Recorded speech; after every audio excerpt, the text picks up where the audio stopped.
sejam todos bem-vindos a mais uma live do RH e HSE. Nosso programa On Power traz mais um grande profissional para contribuir na sua reflexão nesse momento de pandemia. Para quem ainda não me conhece, sou Luiz Bonato, supervisor da HSE para as unidades de Reus Brasil. Em HSE, atuamos fortemente em saúde, segurança e meio ambiente. Nosso maior objetivo é suportar o retorno de nossos profissionais para o seu lar e contribuir para um meio ambiente sustentável dentro das nossas operações.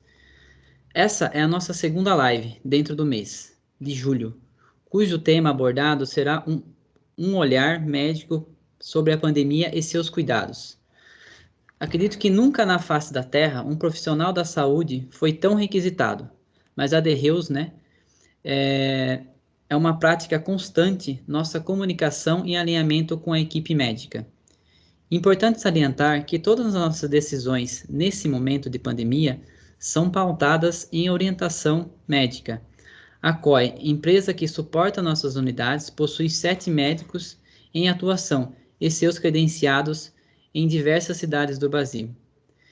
Tenho a satisfação em receber em nossa live de hoje o Dr. Guilherme, médico pós-graduado e título de especialista em medicina do trabalho, diretor proprietário da consultoria ocupacional especializada e assistente médico em perícias judiciais trabalhistas. Dr. Guilherme, seja muito bem-vindo à nossa live. Em nome da de Reus, agradeço aí a sua participação. Então, os vírus, em específico, são partículas formadas por uma cápsula proteica, uma cápsula de proteína, que vai proteger o material genético dele. Esse material genético do vírus, ele pode ser um DNA ou um RNA.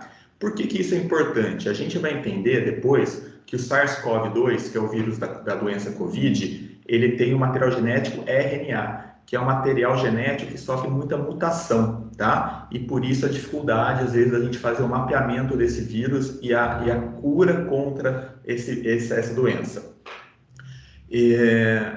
Então, uma vez que eles parasitam o ser vivo, eles são chamados de patogênicos, E eles usam a célula do hospedeiro para matar essa célula e para se reproduzir, para se replicar, tá? Exemplos de vírus, que a gente conhece no dia a dia, a dengue, sarampo, a AIDS e agora a Covid. Então, devido à sua rápida reprodução, algumas espécies de vírus têm sido usados em estudos genéticos de biologia molecular, incluindo a produção de organismos geneticamente modificados, tá? Deixa eu só passar o slide aqui. Só um pouquinho que eu tô... Não está indo, só um minutinho, já vamos. Por algum motivo sumiu a flechinha aqui de passar o slide. Era só um minutinho. Passou, pronto.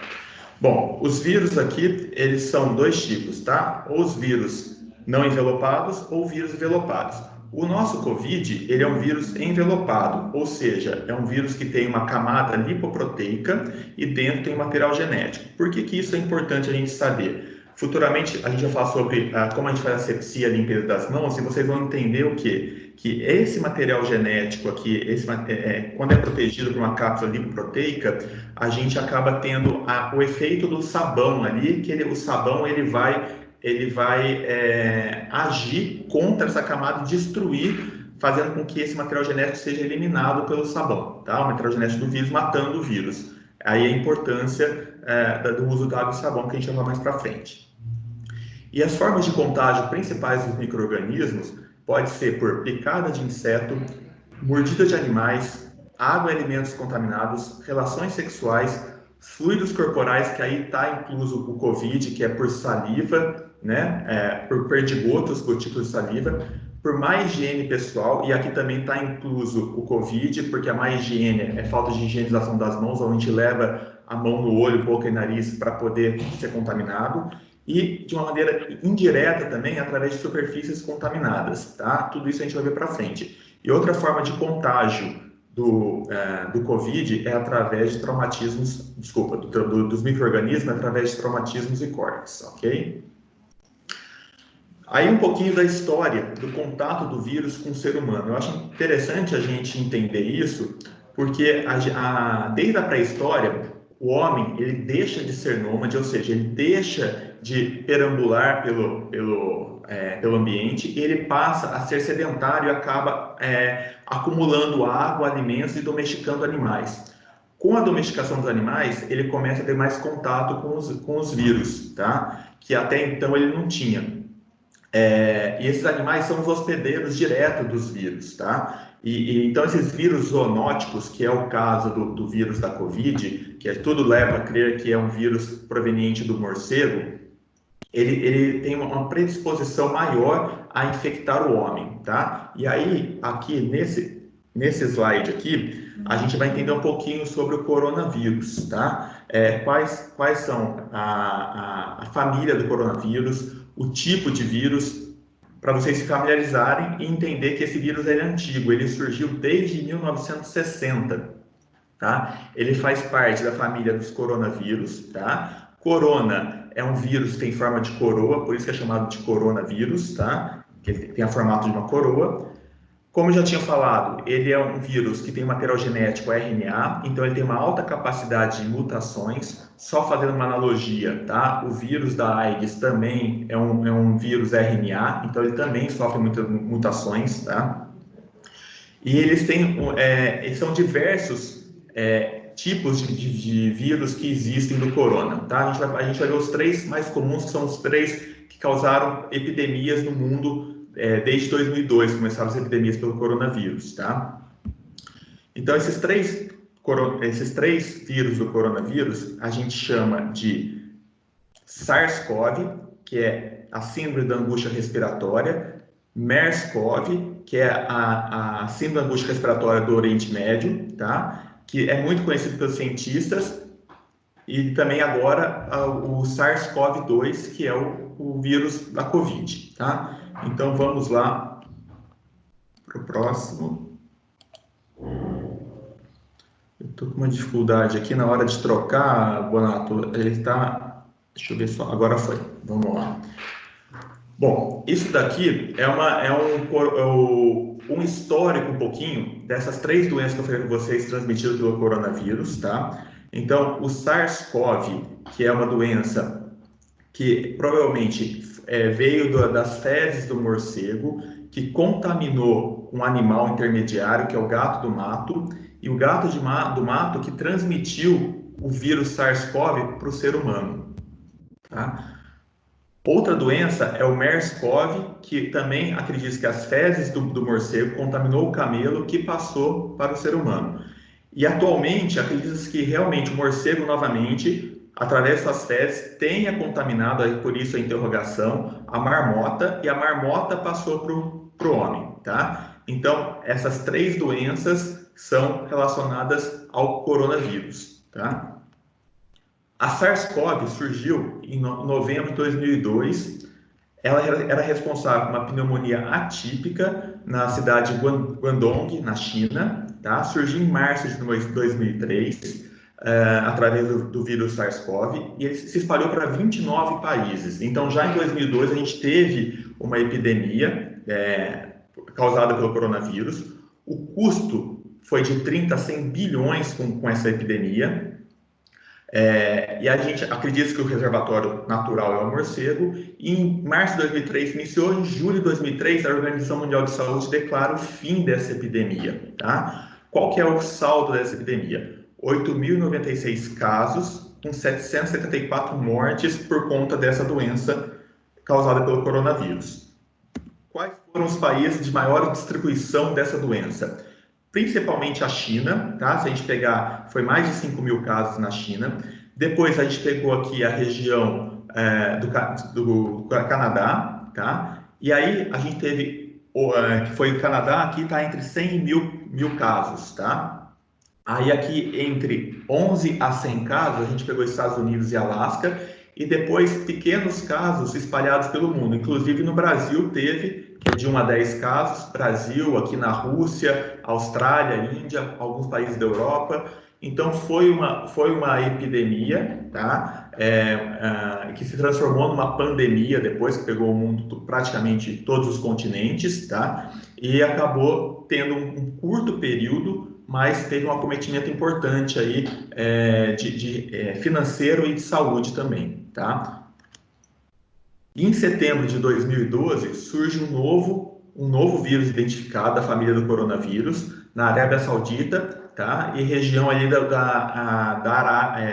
Oriente Médio ali, que é o vírus, o coronavírus, que causa síndrome respiratória aguda do Oriente Médio, tá? A Organização Mundial de Saúde classificou como 2.494 casos confirmados, 858 mortes em 27 países. Veja que a Organização Mundial de Saúde não deu como encerrada essa doença ainda.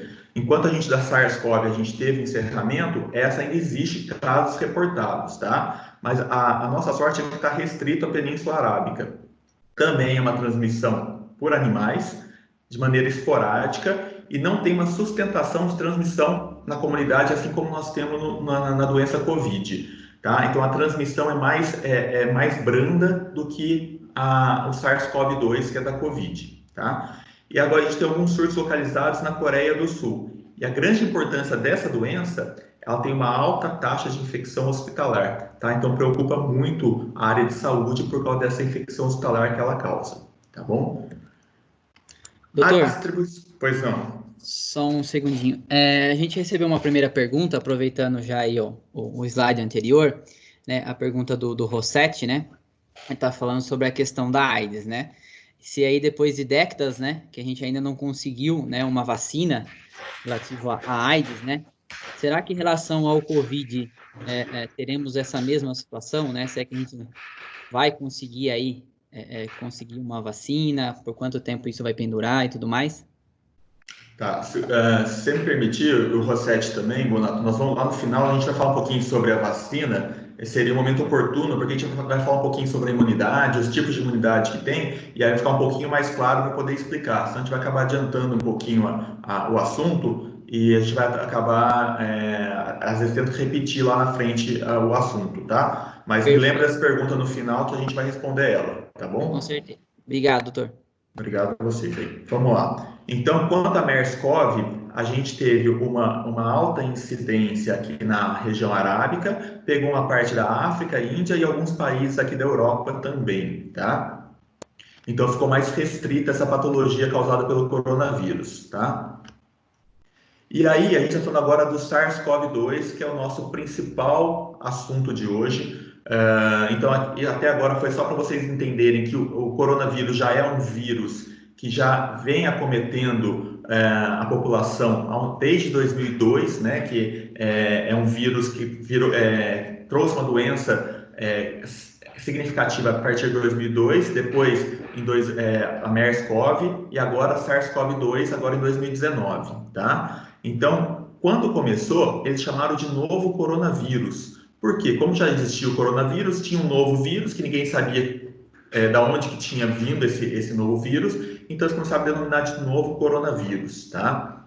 Foi bastante usado pela imprensa, mas depois ele recebeu uma nova nomenclatura, que também foi temporária, chamaram de 2019 N-CoV, que é 2019 é o ano, N de novo, e COVID de coronavírus, tá? Mas esse nome também caiu por terra, até que veio o nome oficial, que é SARS-CoV-2, que é a síndrome da angústia respiratória. O próprio nome diz que pega o pulmão, tá? Pelo vírus COVID tipo 2. Então, SARS-CoV-2 é por isso, tá? É um novo tipo do coronavírus que causa uma angústia respiratória grave, tá? No ser humano.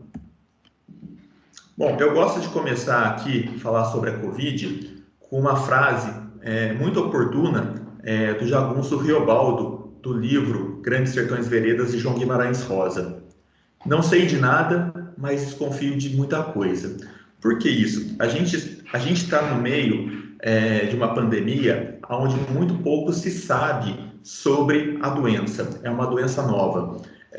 E aí a gente também pode fazer uma analogia, aproveitando a pergunta do Rossetti aí, falando sobre a AIDS. A gente sabe que quando surgiu a AIDS lá atrás, era uma doença nova, nos anos 80, não se sabia muita coisa. Hoje, a AIDS ela é altamente conhecida e a gente sabe lidar e tratar e ter uma qualidade de vida muito boa, mesmo tendo a doença.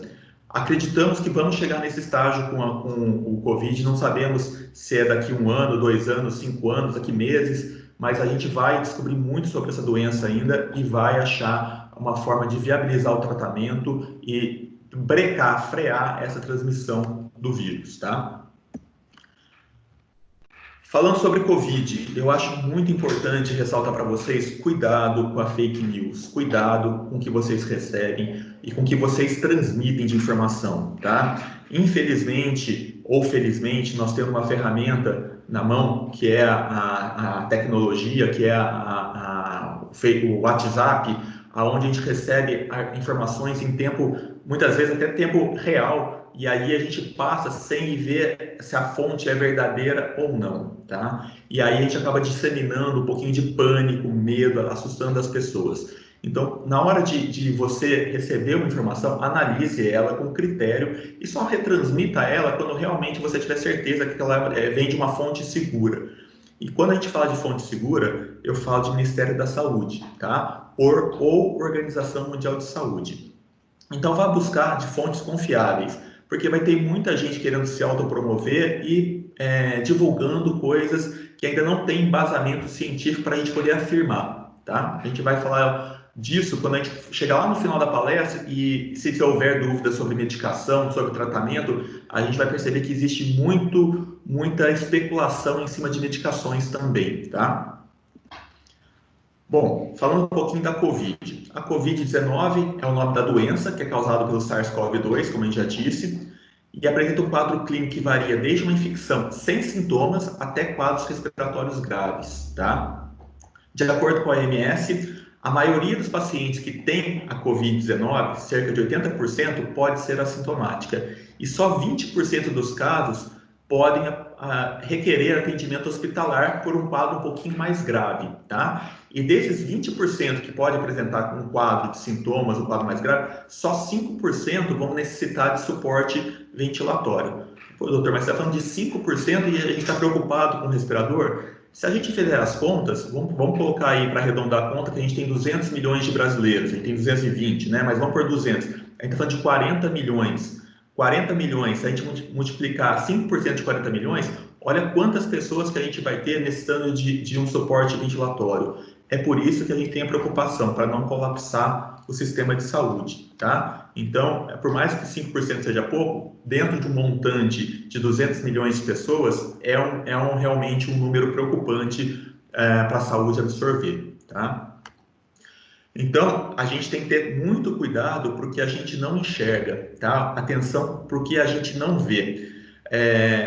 80% de casos assintomáticos, assim, poxa, como é que eu vou saber se a pessoa que eu estou tendo contato está transmitindo ou não? Muitas vezes a gente não vai saber. E esses casos que nos preocupam. É por isso que muitas vezes eles falam do isolamento, para que realmente tenha uma diminuição da transmissibilidade dessa doença. Tá? E aí eu parto aí também para alguns fatores, tá, que contribuem para aumentar o risco dessa epidemia, tá? Quando eu falo epidemia, pode entender também como uma pandemia, porque iniciou com uma epidemia lá na China e depois a OMS divulgou que quando pegou todos os continentes, já que declarou que o Covid era uma pandemia. Então nós estamos falando de uma pandemia, tá? Mas o que contribui para essa pandemia? A destruição da biodiversidade. Por quê? Quando você destrói o meio ambiente, você aproxima os animais silvestres de você. E a gente não falou que um dos principais focos é o morcego para o coronavírus? Então a gente aproxima esses animais silvestres e traz os micro-organismos para mais perto da gente, tá? Outro fator que aumenta essa pandemia é o tráfego aéreo, tá? Devido ao risco que você tem de estar em contato com diversas pessoas de diversos cantos do mundo. Então, com isso, você tem uma disseminação maior dos micro-organismos que às vezes estão restritos em determinadas áreas do mundo, tá? Outro fator é aglomerações. Aglomerações também acabam propiciando um aumento dos casos de doenças virais. E a inexistência de saneamento básico, tá? Esses 4 fatores sempre vão propiciar um aumento de uma pandemia viral. Bom, qual que é a forma de transmissão do Covid-19? Eu acho que todos estão, assim, digamos, carecas de saber, mas a gente sabe que, principalmente, é pelas gotículas de saliva, tá? Que os perdigotos, ou seja, aquelas gotículas que quando a gente fala, acaba emitindo essa gotícula, ela tá ali, pode ter o material genético do vírus e ela pode ser transmitida de uma pessoa para outra através da gotícula de saliva. Essa é uma transmissão direta, tá? Porque o material genético do vírus está na saliva, está no espirro, está na tosse. Agora, a gente também tem uma maneira indireta, através do toque de mão, porque você, às vezes, se contamina a sua mão com o vírus, você dá a mão para outra pessoa, você, por contato, passa e a pessoa leva a mão até o rosto e acaba se contaminando. Então, a gente tem a transmissão direta e a indireta, tá? A direta através de gotículas, secreções, catarro, tosse, e a indireta através de superfícies contaminadas, tá? São os principais sintomas da COVID. Os sintomas mais comuns estão relacionados com tosse seca, febre e cansaço, tá? Os sintomas menos comuns, e segundo a Organização Mundial de Saúde e o Ministério da Saúde, é diarreia, dor de cabeça, dor de garganta, perda de paladar ou olfato, que a gente chama anosmia e ageusia, lesões na pele, tá? Então, e os sintomas de alerta é a dificuldade para respirar, dor no peito, a perda da fala ou movimento. Então, esses sinais de alerta aqui são mandatórios para que a pessoa que esteja diagnosticada com Covid procure imediatamente o pronto atendimento, tá? Doutor, eu tenho aqui, eu tenho o diagnóstico de Covid, mas eu estou só com tosse e estou com febre. Eu preciso me tratar em nível ambulatorial ou nível hospitalar? Não. Tá? Você fica em casa, trata com sintomático, repouso, pode entrar com uma medicação se for do entendimento do seu médico, mas tratamento domiciliar. Mas caso você tenha aqui, esses sintomas estão destacados em vermelho, que são sintomas de alerta, como dor no peito e dificuldade para respirar, procure imediatamente um pronto atendimento, porque o tratamento precoce pode salvar vida, tá? Agora, esses outros sintomas podem ser tratados em casa. Bom, quem é o grupo de risco para COVID, tá? Segundo o Ministério da Saúde, são pessoas que têm mais de 60 anos, são as pessoas que têm problemas cardíacos, como insuficiência cardíaca, infartos revascularizados, pressão alta descompensada. Eu tenho pressão alta, então eu sou grupo de risco. Não, a pressão alta só é considerada grupo de risco quando ela está descompensada, quando a pessoa não consegue controlar, mesmo com o uso de medicação e com as medidas que o cardiologista prescreve, como atividade física, boa alimentação, perder peso, evitar ingerir sal, tá? Então, quando está compensada, a gente não considera como grupo de risco. As doenças pulmonares graves ou descompensadas são consideradas grupo de risco. Quando eu tenho uma asma leve ou que eu tenho crises de asmas esparsas, ou seja, que vem de vez em quando, a gente não considera como grupo de risco. É só as pneumopatias que não são passíveis de controle com tratamento que a gente considera como grupo de risco. Tá? Os imunodeprimidos também são grupo de risco. Esses imunodeprimidos é quando você tem o sistema imunológico por algum motivo acometido, ou com uma doença consumptiva, como um HIV, ou como um lúpus, que é uma doença autoimune, ou se você é um paciente que está fazendo tratamento para câncer, que está fazendo radioquimioterapia, que as medicações que você usa na quimioterapia diminuem a sua imunidade, também é considerado como grupo de risco, tá? Os doentes renais crônicos, também em estágio avançado, grau 3, 4 e 5, são considerados grupo de risco, porque também cai a imunidade deles. Os diabéticos, conforme juízo clínico. O que é conforme juízo clínico? A gente só vai considerar o diabético como grupo de risco quando ele é insulino dependente, quando ele usa insulina, ou quando ele tem uma diabetes totalmente descontrolada, tá? Então, isso aqui tem que ter uma avaliação clínica. Então, veja, e só para finalizar aqui, antes de eu fazer essa observação, a gestante também só é considerada quando é uma gestante de alto risco. Caso contrário, ela não é considerada um grupo de risco para COVID. O que eu queria colocar para vocês aqui, que a única resposta binária, que é a resposta que a gente pode colocar sim ou não direto para classificar como grupo de risco, é a pessoa com mais de 60 anos. Ou ela tem ou ela não tem mais de 60 anos. O resto, tudo a gente precisa de uma avaliação clínica do médico para poder classificar a pessoa como grupo de risco ou não, tá bom?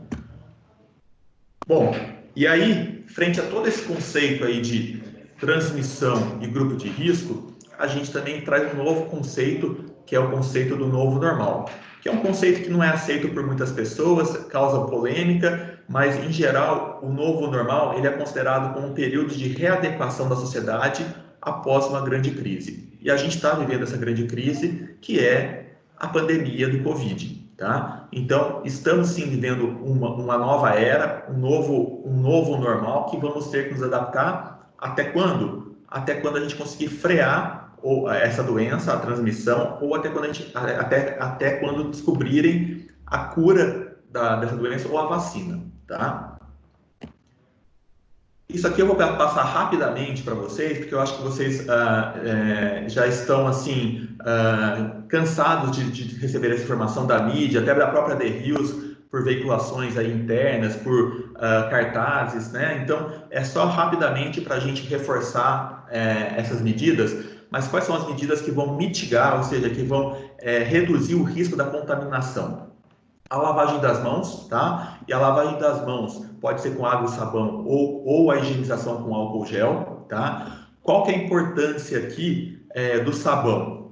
O sabão, ele tem uma molécula, tá? A cabeça dele é hidrofílica, ou seja, ele interage com a água, e a cauda da molécula de sabão, ela é uma cauda hidrofóbica, ou seja, ela interage com óleos e gorduras. Lembra que eu falei para vocês que o COVID, que é o vírus, é o SARS-CoV-2, ele tem uma camada lipoproteica? Então, essa parte aqui hidrofóbica do sabão, ele se une à camada lipoproteica, quebra essa camada do vírus, e aí a água vem e leva o material genético do vírus embora. Então, é por isso que o sabão ele é tão eficaz contra o SARS-CoV-2, porque ele acaba quebrando essa camada lipoproteica e dissolve a molécula o vírus, tá? Bom, outro fator importante, a gente sempre está cobrindo aí a boca e o nariz quando a gente for espirrar, seja com o cotovelo ou com um lenço de papel, e depois a gente tem que descartar esse lenço. Temos que evitar também levar a mão nos olhos, no nariz e na boca, para não ter aquela contaminação indireta que a gente falou. Manter um distanciamento social é importante, no mínimo 1,5 m, tá? Para que a gente tenha uma menor chance de transmissão, porque quando a gente tosse, espirra ou fala, a gente solta gotículas de saliva, perdigotos, então esse distanciamento diminui essa chance de transmissão. Fazer a limpeza frequente de superfícies, principalmente as que a gente tem mais contato, como maçaneta, celular, notebook, talheres, interruptores. Então, o que você usa com mais frequência, fazer uma limpeza mais frequente também.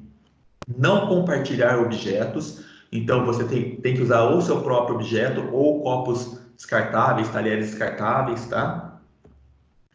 Fazer uma limpeza no ambiente, tá? E deixar sempre esse ambiente ventilado, são medidas também que ajudam no combate.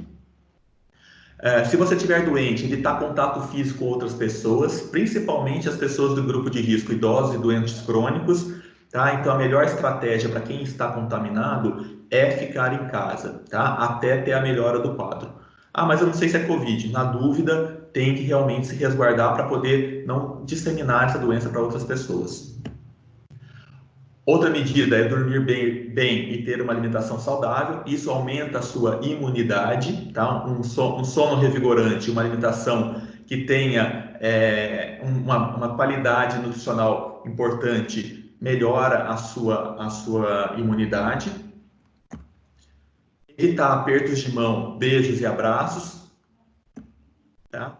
E evitar circulação desnecessária nas ruas. Se puder, ficar em casa, frente a esse momento que nós estamos vivendo agora, que a gente está num pico alto, tá? A gente vai conversar isso mais para frente, mas eu queria trazer alguns conceitos para vocês, porque isso vai ser importante depois para a gente entender um pouquinho sobre imunidade de rebanho, que é um conceito novo, tá? E eu vou explicar para vocês, é um conceito até interessante, que se isso realmente existir, é uma luz no fim do túnel, tá? Bom, falando sobre isolamento social, a gente vai falar um pouquinho sobre o lockdown, que ainda não aconteceu no Brasil, tá? Mas isso é um nível mais alto de segurança, tá? E pode ser necessário em situações de grave ameaça ao sistema de saúde, que seria um bloqueio total de todas as entradas do perímetro que está sendo bloqueado, que está entrando no lockdown. E ninguém entra, ninguém sai sem a permissão de autoridades sanitárias, tá? Qual que é o objetivo do lockdown? É interromper qualquer atividade por um curto período de tempo, fazendo com que a transmissão seja interrompida, tá? A desvantagem do lockdown é um alto custo econômico e a vantagem é que ela é eficaz para a redução da curva de casos e dá tempo para que o sistema de saúde se reorganize para poder ter infraestrutura suficiente para poder receber as pessoas contaminadas.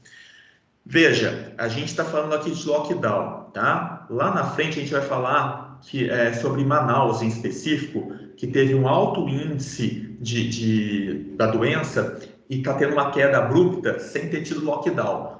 Mas então existe outra forma de que você tenha uma queda abrupta da doença sem fazer um lockdown? É exatamente essa imunidade de rebanho que está sendo estudada, que eu vou explicar para vocês o que é isso, tá? Então, mas não é só o lockdown, a gente vai entender um pouquinho mais sobre isso. Outra forma de isolamento social é o distanciamento social ampliado, que é o que estamos vivendo, é o que nós vivemos na maior parte do tempo aqui no Brasil, tá? É uma estratégia que não está limitada a grupos específicos, exige que todo o setor da sociedade permaneça na residência durante a vigência da decretação da medida, tá? E ela restringe ao máximo o contato entre as pessoas, ficando mantido apenas serviços essenciais, tá? Com a adoção de maior rigor na higiene, evitando aglomeração. O objetivo é reduzir a velocidade de propagação, visando ganhar tempo para equipar os serviços de saúde com leitos, respiradores, com EPI, com testes e recursos humanos, como médico, enfermeira, terapeuta ocupacional, fisioterapeutas, para que a gente consiga atender as pessoas acometidas que evoluem para um caso grave da Covid.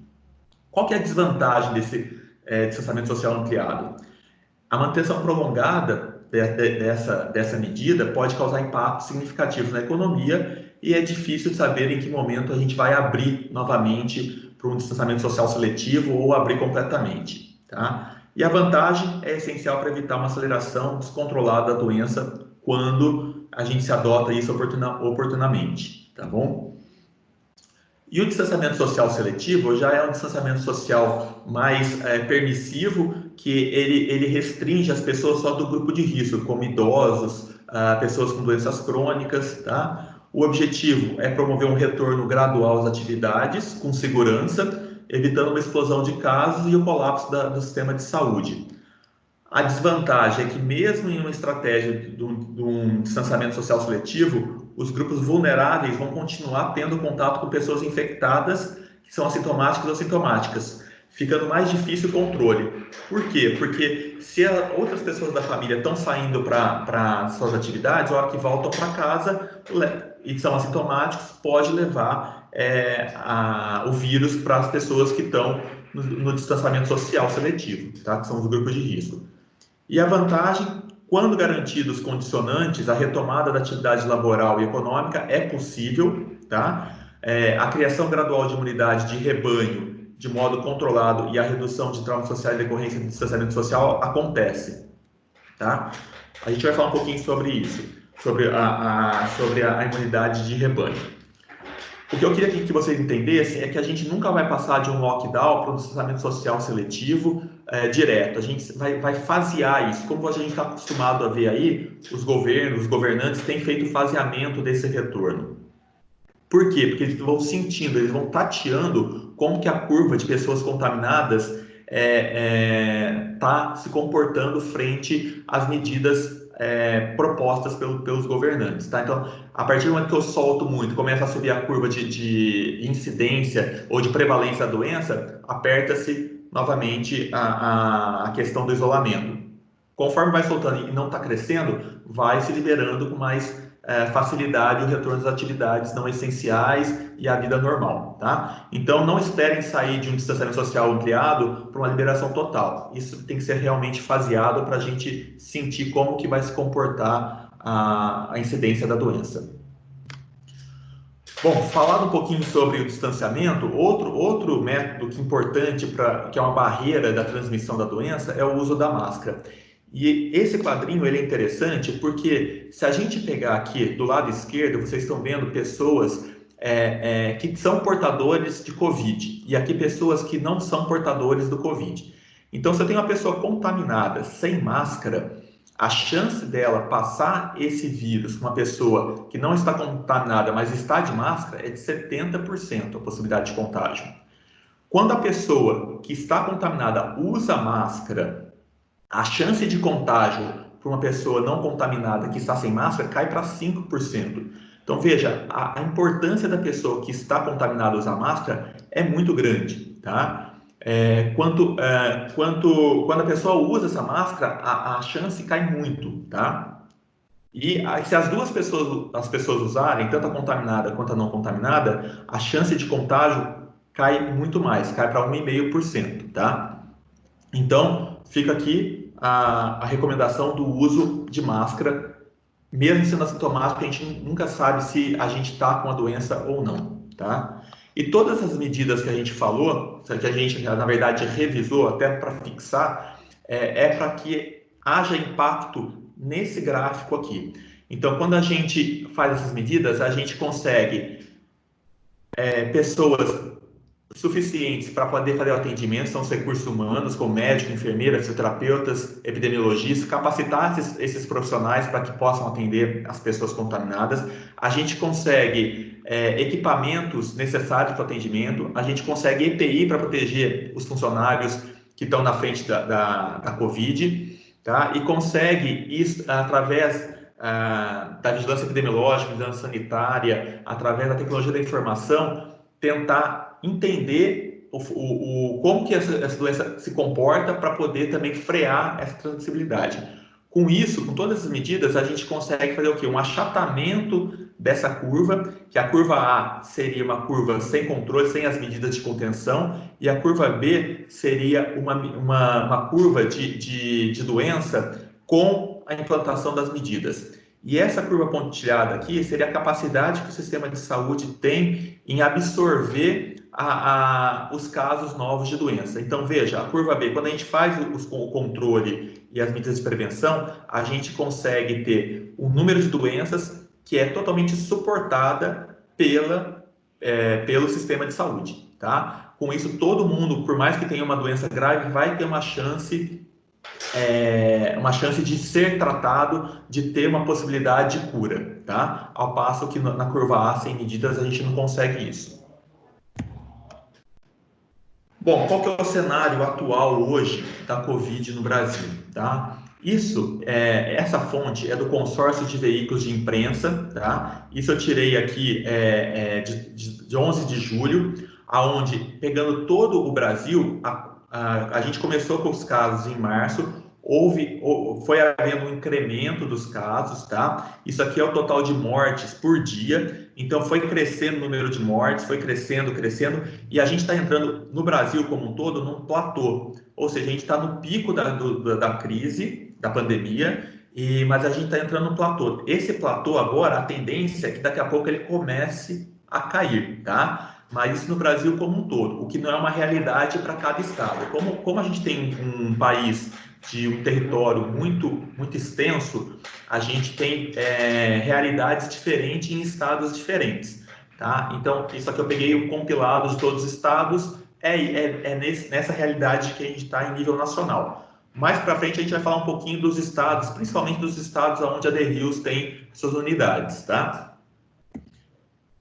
Que está aqui, ó, no Paraná. No Paraná, a gente começou em março e aí, em começo de junho, a gente começa a ter um incremento e ainda a gente está numa curva ascendente. Os casos estão aumentando ainda vertiginosamente no Paraná, tá? Então, não entrou no platô, então a gente ainda pode ter o platô ou a gente pode ter uma queda abrupta se acontecer o que aconteceu com Manaus, que é a imunidade de rebanho, tá?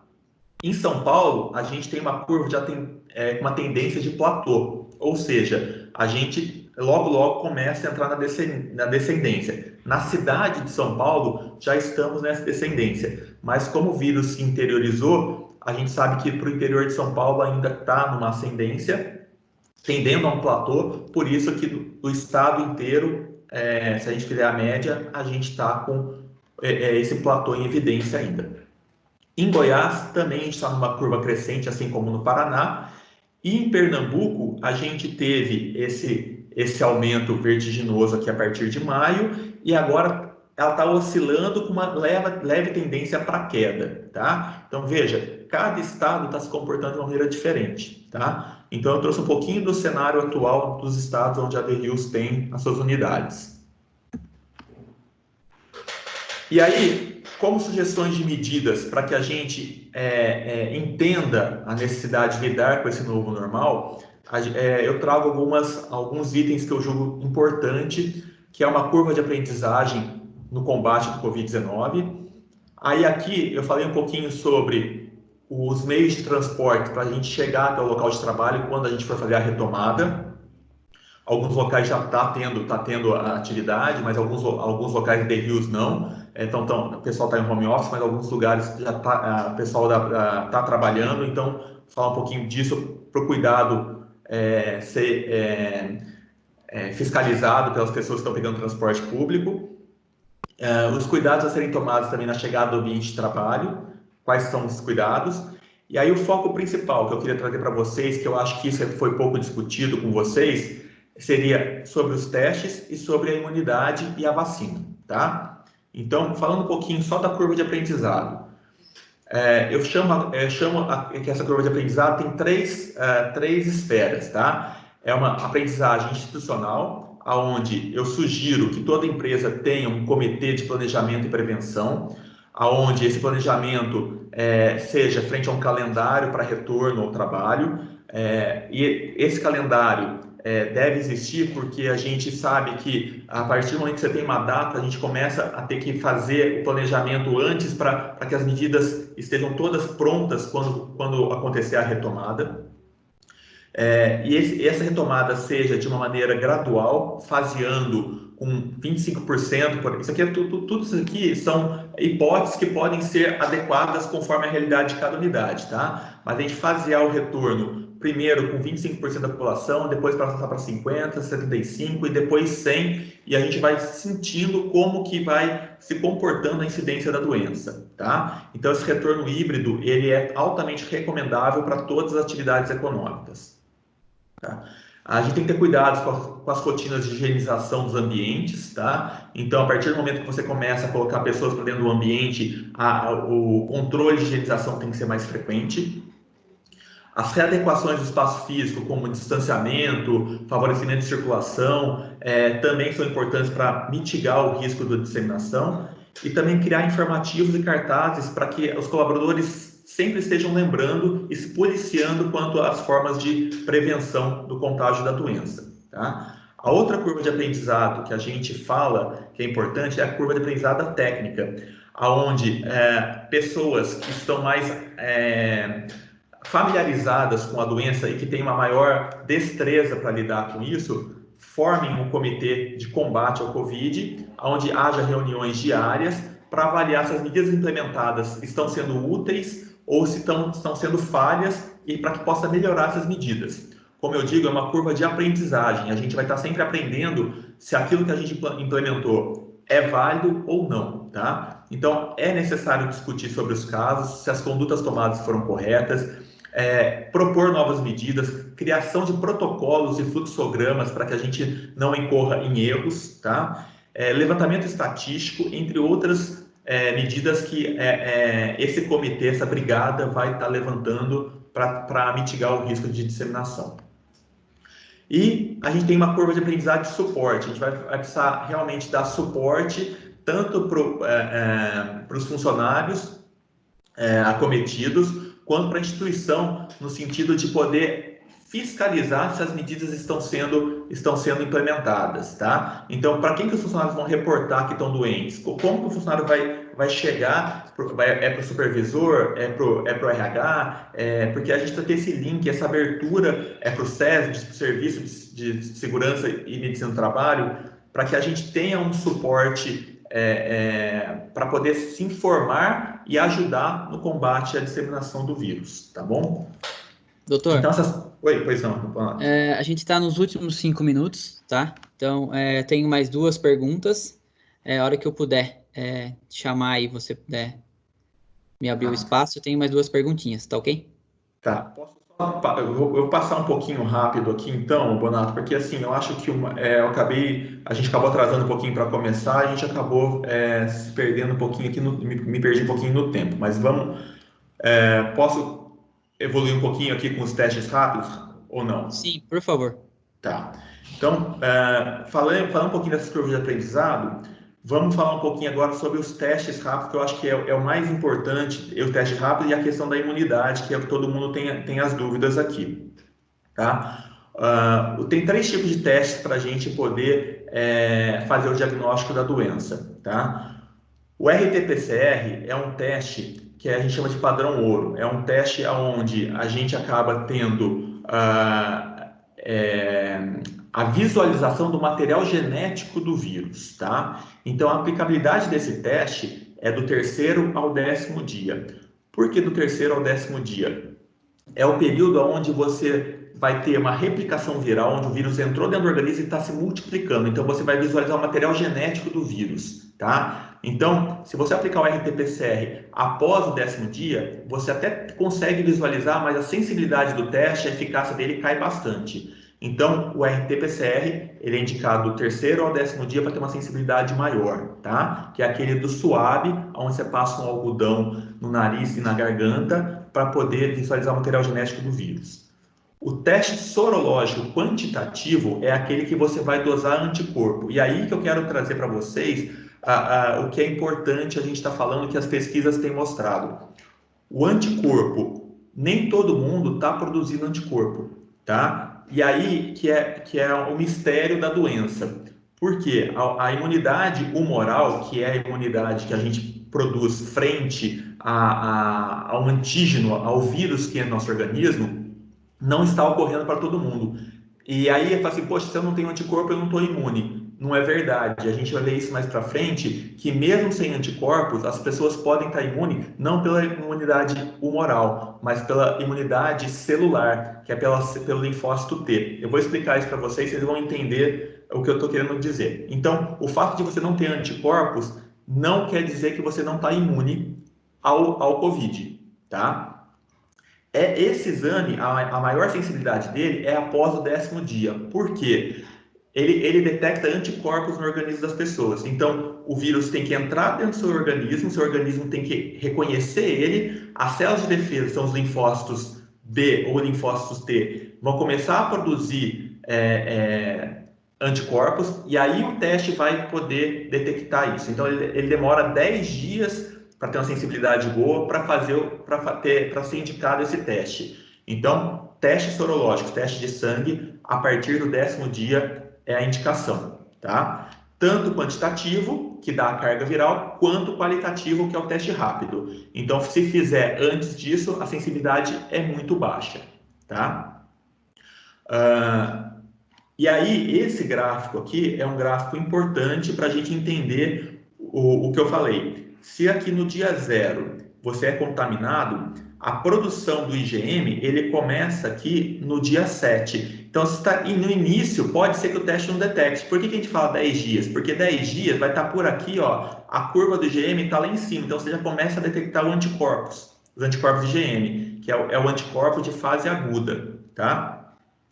O IgG, que é o anticorpo de memória, que nem todo mundo tem, que a gente sabe que 20 a 25% das pessoas não faz a virada sorológica, ele só começa a ser produzido IgG a partir do 14º. Então, o ideal do teste sorológico, para você pegar tanto IgM quanto IgG, é que você faça a partir do 17º a 18º dia. A partir do 10º, para pegar só o anticorpo de fase aguda. E 17º, 18º, pegar anticorpo de memória, tá? Mas, doutor, você acabou de falar que o anticorpo nem todo mundo produz.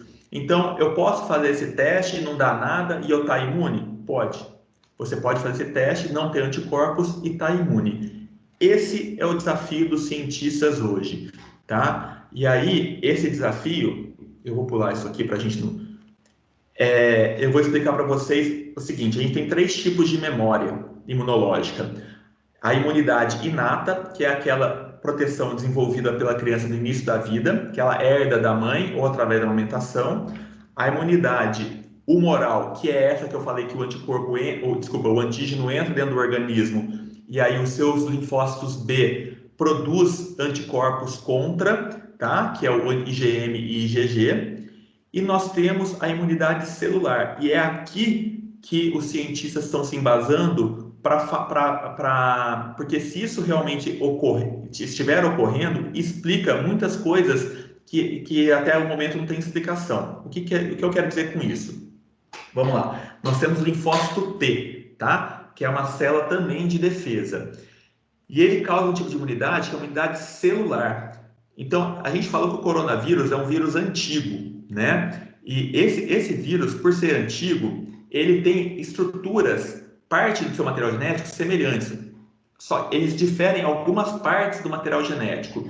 Então, se quem já teve contato com o coronavírus lá para trás, ou um resfriado, não precisa ser necessariamente a MERS e a SARS-CoV, pode ser o coronavírus numa gripe, e já desenvolveu uma imunidade celular através do linfócito T, tem grande chance de ser imune ou desenvolver o COVID de uma maneira assintomática, tá? Então, essa imunidade celular é o foco dos cientistas para a COVID, para saber até que ponto a gente consegue desenvolver uma vacina e a gente consiga injetar os antígenos para estimular a produção de anticorpos e injetar substâncias para desenvolver uma imunidade celular, que é através da célula T. Qual é o problema dessa imunidade celular? O problema é que, se você estimula muito o desenvolvimento da imunidade celular, você pode intoxicar a pessoa. Então, a dificuldade que nós temos aí é de você dosar, tatear a quantidade de substâncias que você vai colocar na vacina para estimular a imunidade celular, tá? E aí vocês podem fazer uma pergunta para mim. Poxa, então os testes que dão anticorpos, muitas vezes não funcionam. Muitas vezes não funciona, porque os testes, não existe nenhum teste que vê imunidade celular. Os testes só vê o quê? Anticorpos. E muitas vezes você está imune pela imunidade celular e não por anticorpos, tá? E aqui eu trouxe, já está terminando, tá, Bonato? Aqui eu trouxe a questão do desenvolvimento das vacinas, como que está no mundo. As mais avançadas estão no Reino Unido e na China. Na China já existe uma vacina que já está aprovada, teoricamente, em Beijing. E tem outras que já estão na fase 3 para sair, tá? Mas ainda essa questão da imunidade celular, da célula T, ainda não vai vir para essas vacinas, porque eles ainda têm um risco de intoxicação, tá?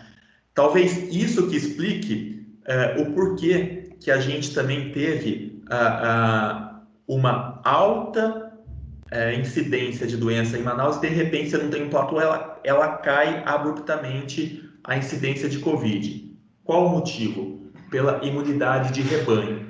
E essa imunidade de rebanho, quando a gente fala de imunidade, a gente está falando da imunidade humoral, que é anticorpos, e estamos falando da imunidade celular, que é das células T. Então, somando essas duas imunidades, a imunidade de rebanho, o que ela é? É quando o número de pessoas resistente ao vírus atinge uma fração da população suficientemente alta para que o vírus não encontre pessoas suscetíveis à infecção. Ou seja, a quantidade de pessoas infectadas que já estão imunes, ou por anticorpos, ou pela célula T, já é o suficiente para que naquele meio heterogêneo você não tenha contato com pessoas que não estão imunes. E aí você tem uma queda abrupta dessa incidência da doença.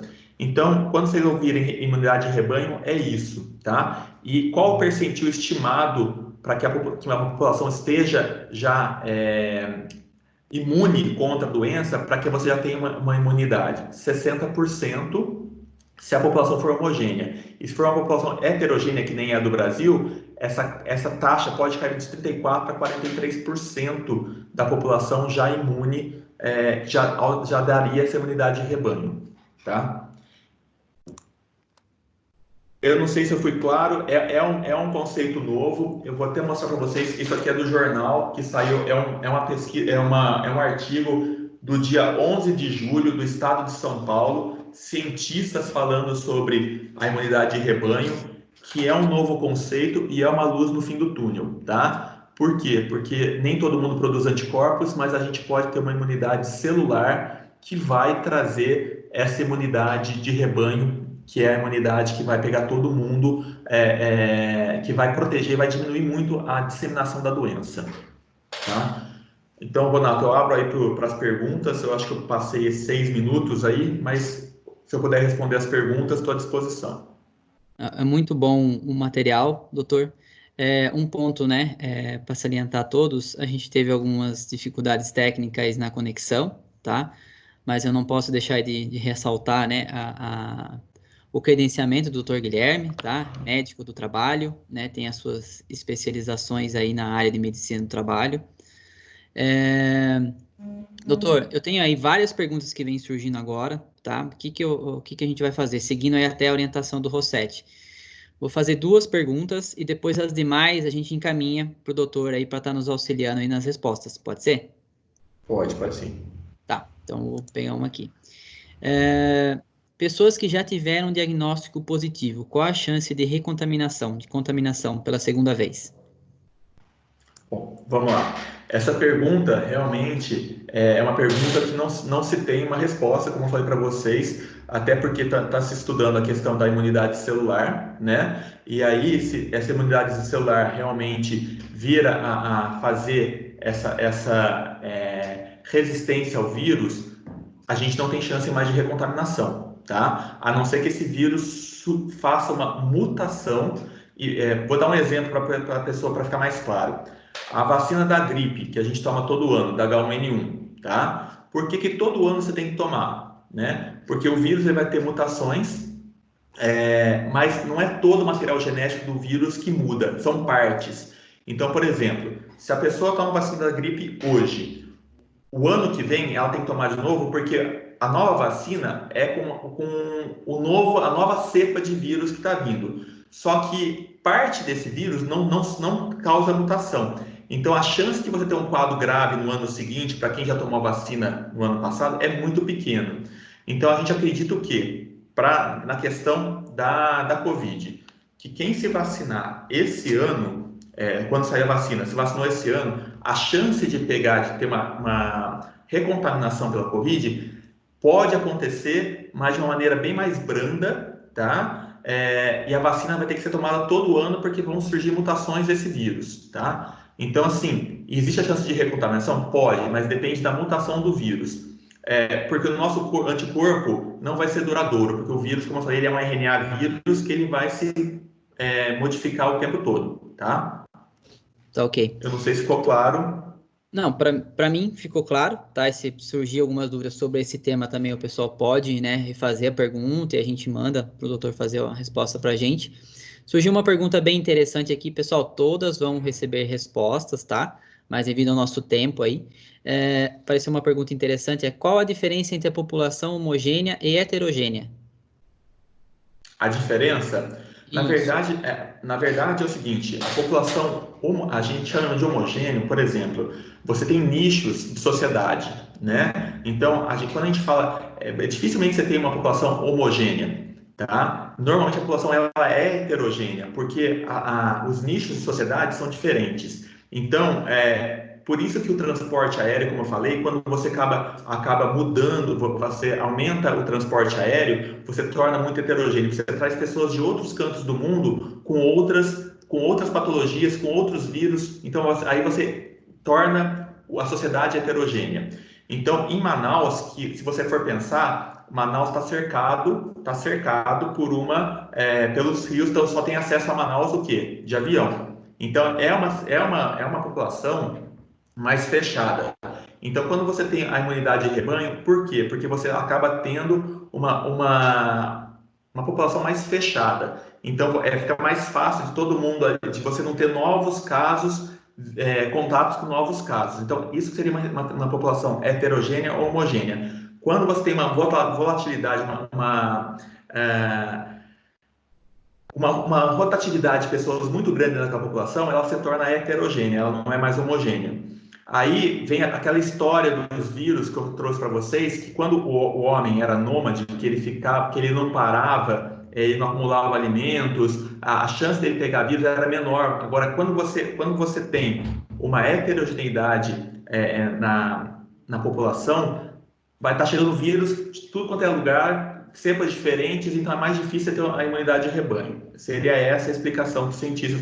É um conceito muito novo, tá? É um conceito que está em estudo, mas, como eu falei, é uma luz no fim do túnel. Então, vale a pena ler imunidade de rebanho, que é o que os cientistas estão se baseando para tentar achar aí uma forma de conter o contágio da doença. Doutor, acho que o tema é bem extenso, né? A gente poderia ficar aqui, acho que amanhã toda, né? Mas eu acho que esclareceu bastante algumas dúvidas, tá? Pessoal, assim, me coloco à disposição, tá? Qualquer dúvida que surgir, eu acabo tendo mais contato com o pessoal de fábrica, tá? Mas pessoal do comercial, estou à disposição de todos que vocês precisarem. E se surgir, eu vou pegar as perguntas que foram feitas, tá? E se surgir outras também, a gente encaminha para o Dr. Guilherme, encaminha as respostas para os demais, tá bom? Doutor, novamente obrigado, né? Pelo tempo aí disponível. A gente sabe que a sua agenda está bem complexa, ainda mais nesse momento, tá? Então agradeço aí a atenção nesse momento, tá bom? Então, o que você precisar também, a gente está à disposição. Eu que agradeço. Eu sei que foi meio corrida. É um tema realmente. Eu quis trazer uma abordagem diferente do que está acostumado. Acabou o tempo sendo um pouquinho curto na questão para a gente falar um pouquinho mais sobre os testes, sobre a questão da imunidade, que é um tema mais digamos, curioso, né? Porque não é o que se fala na mídia todo dia. Mas as dúvidas pode mandar que a gente responde para estar sanando as dúvidas aí nesses quesitos, tá bom? Tá ok, Agradeço o doutor? convite mais uma vez. Obrigado, excelente semana. Obrigado igualmente. Tchau. Até mais, tchau, tchau.